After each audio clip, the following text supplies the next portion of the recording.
Good evening and welcome to this edition of the evening news for today, Saturday, June the 22nd, 2024. I am Gerald Bryan. Thank you for tuning in. In the headlines, late night fire destroys South RUIMVELDT house, FULCRUM LNG to push government's gas monetization plans, President Ali. Canada urges respect for international law amid Guyana-Venezuela border tensions. More blood donation needed as Guyana ramps up organ transplant services. And major drug trafficking networks disrupted with increased cocaine, GANJA seizures. Now for the news in detail. We begin tonight's newscast by telling you that the Guyana government has disclosed that United States energy firm FULCRUM LNG is the shortlisted company that would push its ambitious gas monetization plans. Find out more in this Michael Henry report. Last month, it was revealed that the Guyana government has shortlisted as a potential investment partner to monetize the country's gas resources. During a recent press conference, President Dr. Irfan Ali disclosed that the selected company is US-based FULCRUM LNG, which will now work on developing a gas project with government and ExxonMobil, which along with its partners are operating the Starbrook block offshore Guyana, where several gas fields have been discovered. That company, with the government of Guyana and Exxon as partners, will now have to have discussions, and we will have to together arrive at a model and a plan as to how we'll advance this major gas development in our country.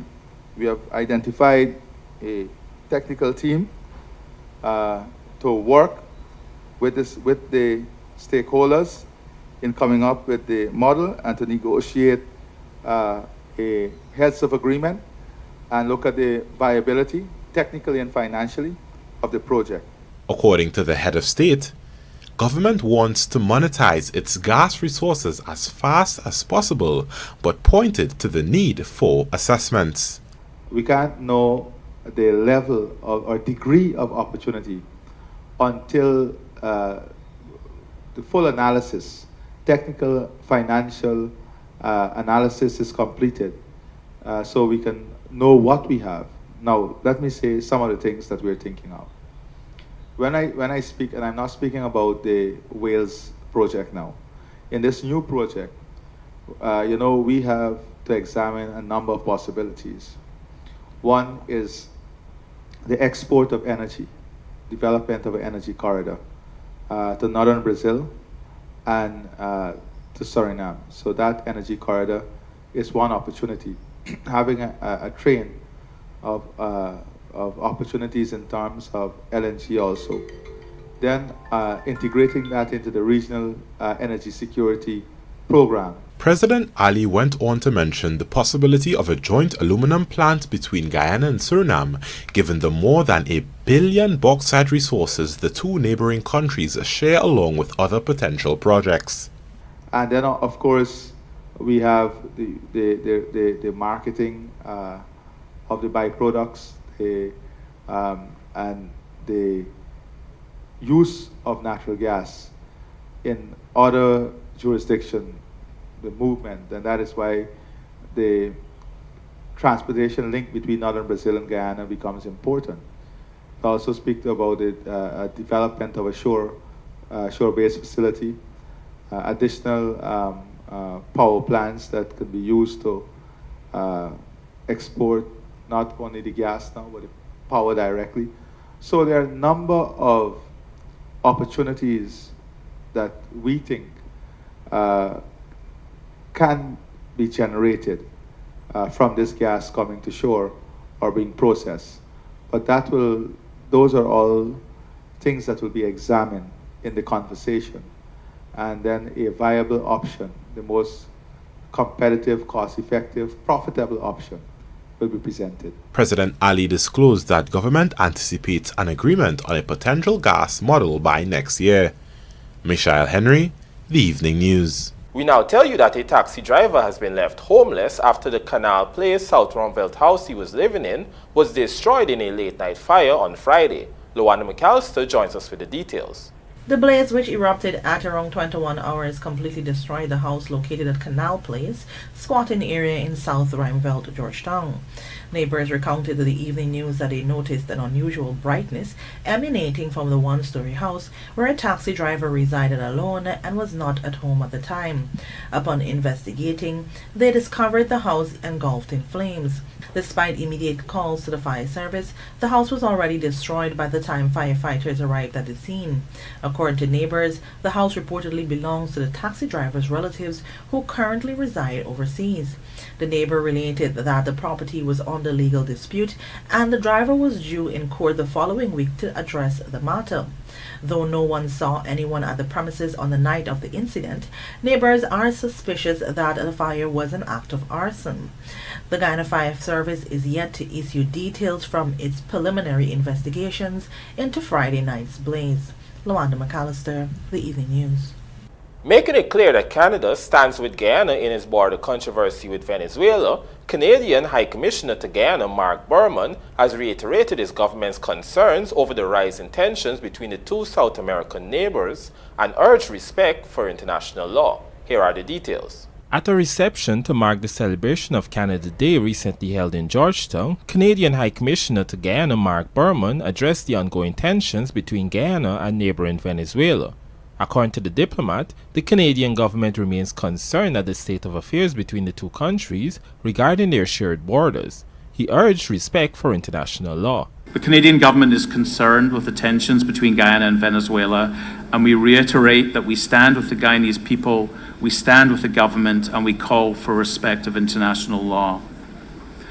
In this complex, ever-changing global environment, good relations are paramount, and I can't emphasize enough the importance we place in our relationship with Guyana. The diplomat also addressed Canada and Guyana relations. According to Berman, Canada is committed to continuing to grow relations between the two countries.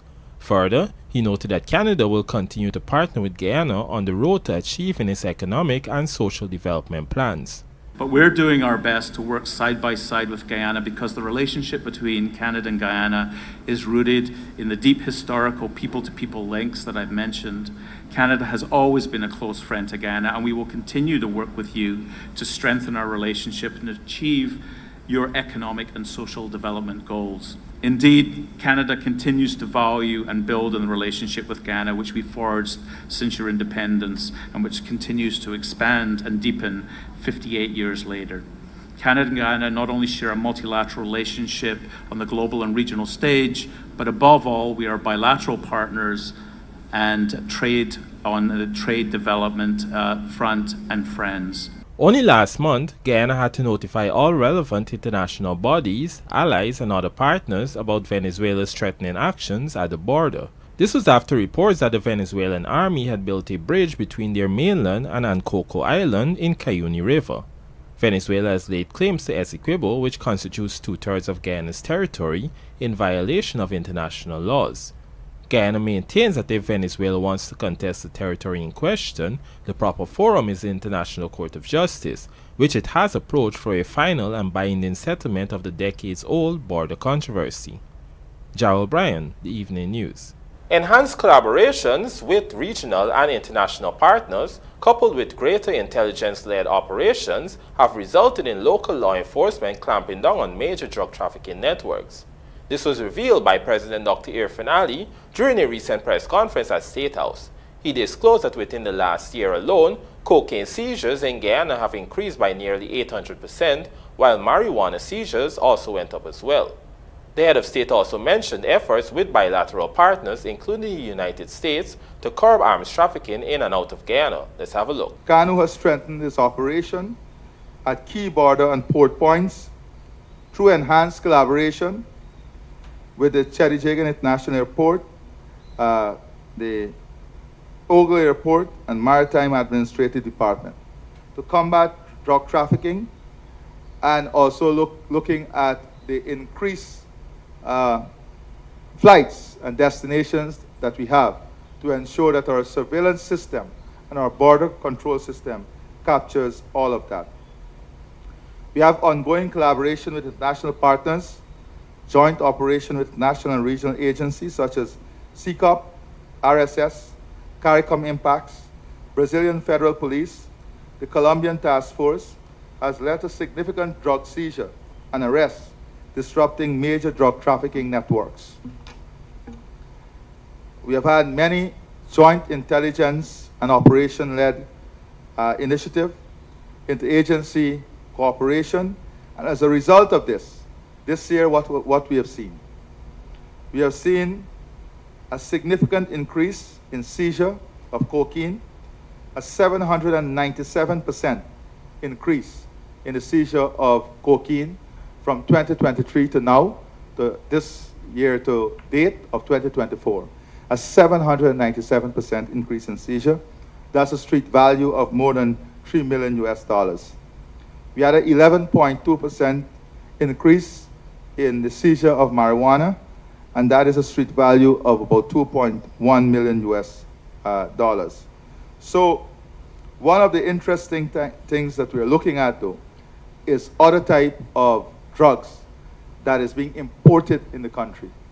A lot of it through barrels and the barrel trade. And we're working now with our US partners in strengthening systems that would disallow the shipment of arms, the shipment of drugs from those ports into our country. So we now have to find ways in which we can strengthen the system over there to avoid the shipment of arms and drugs here in Guyana. Coming up on the other side of the break, more blood donation needed as Guyana ramps up organ transplant services. Please stay tuned.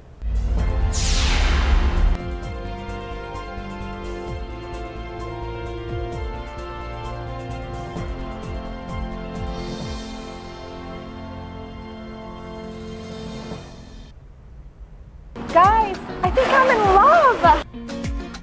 Wow! Yeah, I was looking at you too. What? What are you talking about? I'm in the tiles. Where did you get them? Oh, me, Madeka. Obviously the best tile store in Guyana. Come, let me take you there. My kitchen, my bathroom, my floors. Mima Decor has everything. And the prices are great too. So, yeah, I want to have a date now. We can build on that.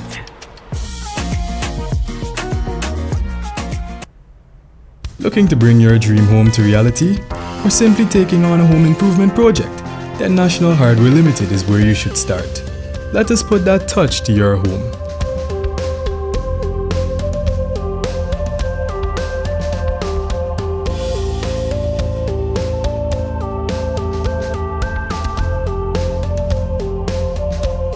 Choose from over 1,000 Berger Paint original hues for any surface.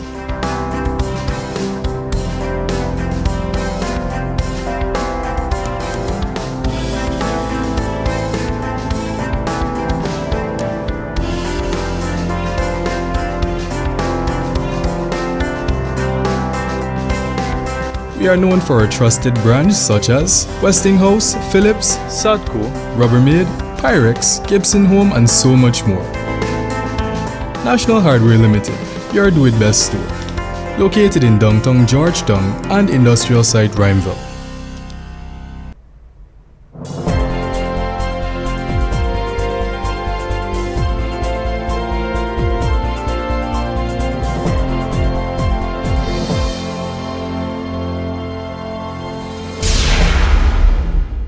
Welcome back. You're watching the evening news. The Ministry of Health, through the National Blood Transfusion Services, has indicated that it will be increasing blood donation efforts this year as the country moves to conduct more organ transplant surgeries.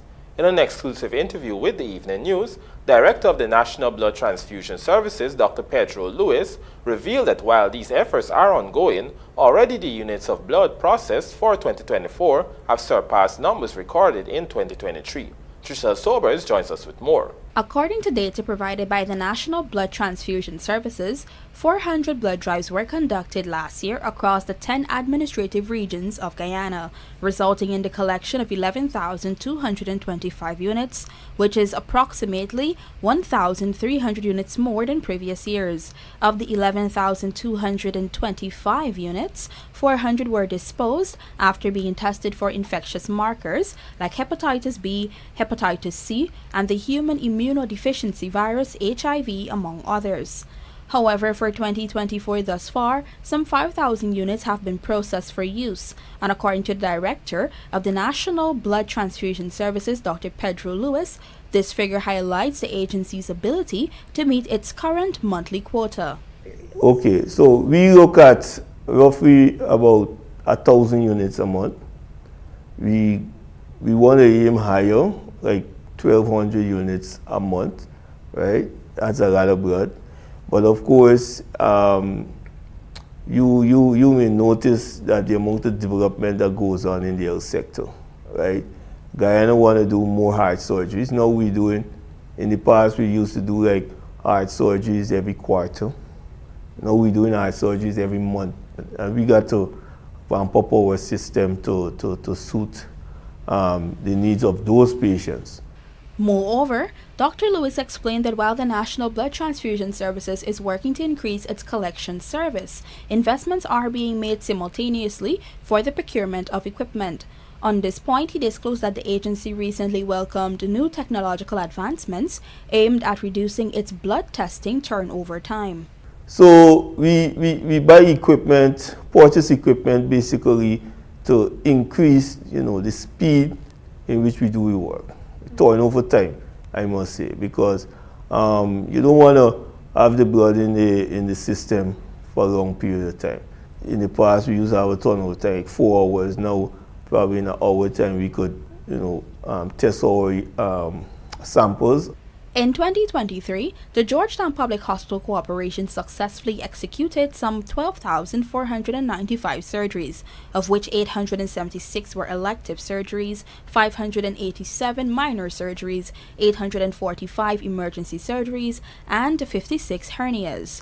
Meanwhile, the orthopedics department provided care to a total of 2,550 new patients and 9,356 revisiting patients that year. This was a result of 17 surgical missions facilitated last year through partnerships with Mount Sinai, McMaster University, Northwell Health, and Operation Walk, among others. Trishelle Sobers, Evening News. The United Nations Refugee Agency, UNHCR, has urged Guyana to welcome refugees and treat them with respect in an effort to foster greater acknowledgement of their plight. Michael Henry has more in this report. With the observance of World Refugee Day on Thursday, June 21, 2024, the UNHCR has advocated for refugees, stating that they should be given a chance to showcase their various skills and talents. Janelle Green, Associate Protection Officer at UNHCR Guyana, made these remarks during a collaborative panel discussion on Thursday. Let's not leave refugees in limbo. Instead, let's give them a chance to use their skills and talents and contribute to the communities that have welcomed them. So this is the message from the UNHCR High Commissioner for World Refugee Day. This is the message we'd like to send to all of you. As in the welcoming speeches, as Adriana said, I'm our head of office, it starts with us. Don't ever feel like you're too small to make an impact in someone's life. Our aim, the goal, the ultimate thing that we want for persons that are displaced are long-lasting solutions, durable solutions. And in order for us to achieve durable solutions, it's important, and it's a part of UNHCR's global approach, to include, to partner with, to collaborate, to coordinate with civil society organizations, other NGOs, refugee-led organizations, community-based organizations, and most importantly, to work with the government. To this note, Vice Chancellor of the University of Guyana, Professor Paloma Mohamed Martin, relayed various instances where the University of Guyana have included migrants into educational sessions in the University of Guyana. The university was asked to, and we did, create a short course and program for forensic artists so that these children could be, you could have artistic impressions of them. Sometimes they disappeared, we didn't know where they were. Some of them were found.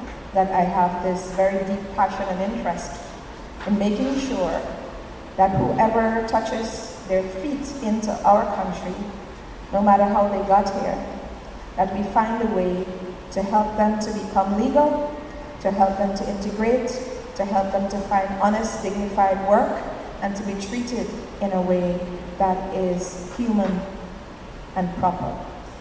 And UNICEF did work, I know, spend quite a bit of time and funds, not with us, but with legal experts based on our work and others, to help to address this issue, which I hope has been made it all the way into law and not just sat in a piece of paper. But maybe today, if it is in a piece of paper, somebody will remember it, dust it off, and say, hey, we do need to deal with this. The event aims to recognize the strength of refugees who have fled the conflict and persecution of their country in hope of finding sanctuary and living a better life. Guyana currently hosts some 24,500 refugees and migrants from Venezuela, as well as 206 refugees and asylum seekers from other nationalities, including Cubans and Haitians. Michael Henry, The Evening News. With an upsurge in suicide cases in Region 6, the importance of stress management counseling sessions is being brought to the fore. The humanitarian mission Guyana Inc., in collaboration with other stakeholders, including the National Coordinating Coalition, NCC, Food for the Poor, and the Regional Administration of Region 6, on Friday hosted 2 sessions to build a support network for persons who may encounter stress-related symptoms as a result of the many challenges life presents. Andrew Carmichael has that story. In today's fast-paced world, mental resilience has become essential for navigating the pyramid of challenges life presents to many individuals. The increasing pressures from work, family, and personal expectations often have individuals feeling overwhelmed and stressed. Recognizing the growing concern, many communities and organizations are now offering stress management counseling sessions aimed at fostering mental resilience and overall well-being. The humanitarian mission Guyana Inc., supported by the United States Embassy, collaborated with stakeholders to have more persons with the ability to assist individuals in developing better problem-solving skills, thus enabling them to tackle stressors head-on and find practical solutions to their problems. The 2-session program catered for 120 people. The Region 6 administration selected some 10-day part-time workers, while the Ministry of Education would have identified teachers and students that attended the sessions. Apart from having a good support network, the importance of social support was also highlighted. Building and maintaining strong relationships with friends, family, and community members was also emphasized. Speaking with the media, National Coordinator Coalition, NCC Information Communications Technology Consultant, Ishaka Jackson, noted that it was the second such program being held. We've done one such in Linden, where we had about 60 teachers come together and where we give them the opportunity to experience mental health resiliency as well as wellness. Part of this program is to ensure, and it's strange enough, we're in Men's Mental Health Awareness Month, where we give them a chance to reflect, inflect, as well as give them new tools and ways in which they can address mental health issues in a positive way. The primary goal was to equip individuals with the necessary tools to cope better with life's challenges, thereby promoting overall well-being, provide guidance to participants on how to build mental resilience and adopt effective stress management techniques. With an upsurge in suicide cases in Region 6, Jackson pointed out that death by suicide is a big concern in the region. Not suicide, but death by suicide, because we recognize that it's something that has plagued our country, and from a regional perspective, the data suggests Region 5, Region 6 are high areas, and so part of the session today actually addressed that, where there was a test that was done. All of the participants had the opportunity, and then they were able to measure themselves, and given the scores, they were given the opportunity to know where they're at and what's the next move. And most of them have the opportunity. The NGO NCC has a free counseling, psychosocial counseling, that is available, so we've given them our numbers and we've given them access to that so that they'll be able to reach out at any time and have free sessions. Meanwhile, the humanitarian mission in Guyana says, along with its partners, it remains committed to continuing these vital efforts, ensuring that mental health resources and support are accessible to all. Andrew Carmichael, The Evening News. And now for a look at the bridge reports. The Demerara Harbour Bridge will be closed to vehicular traffic on Sunday, June 23, 2024 at 4 hours for a period of 1.5 hours. Meanwhile, the Berbice River Bridge is expected to be closed at 5 hours on Sunday, June 23, 2024, also for a period of 1.5 hours. And now the local stock exchange market, compliments of Gassi.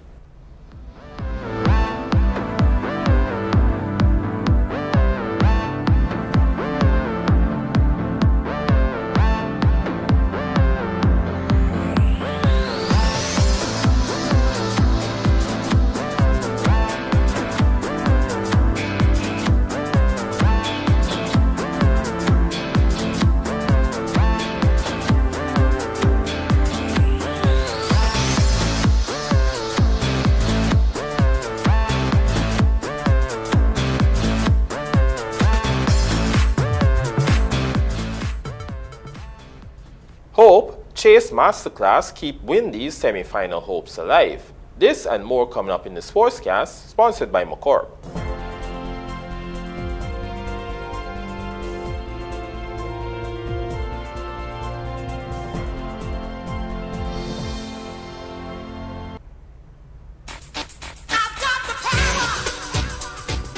American-made Generac pressure washers from Sylvie's Variety Store gives you the power you need to blast away dirt and grime. Providing the perfect cleaning power for any tough jobs around the house or business. From 2,500 to 4,000 PSI. So get the Generac pressure washer today with all the parts and accessories available from Sylvie's Variety Store.